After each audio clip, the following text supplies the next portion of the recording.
Ce qui était censé être un contrôle routier de routine s'est transformé en l'un des passages à tabac de la police les plus brutaux jamais enregistrés par une caméra. Tyre Nichols a été roué de coups de pied, de coups de poing et de coups de matraque par 5 policiers de Memphis jusqu'à ce qu'il se torde au sol.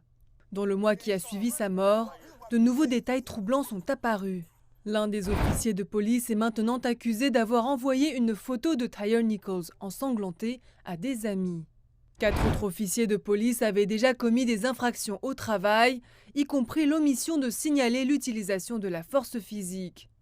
Le niveau stupéfiant de violence et l'incapacité des autres officiers et des premiers intervenants à intervenir a relancé les questions sur la culture policière. Lors des funérailles de Tyre Nichols au début du mois, des leaders des droits civiques et la famille de la victime ont appelé à la fin de la violence policière. Je vois le monde lui montrer de l'amour et se battre pour lui rendre justice. Mais tout ce que je veux, c'est retrouver mon petit frère. Et même en mourant, il est resté poli. Il leur a demandé de s'arrêter. Quelques jours après que Tyre Nichols ait été enterré, ses parents ont assisté au discours sur l'état de l'Union prononcé par le président américain Joe Biden à Washington.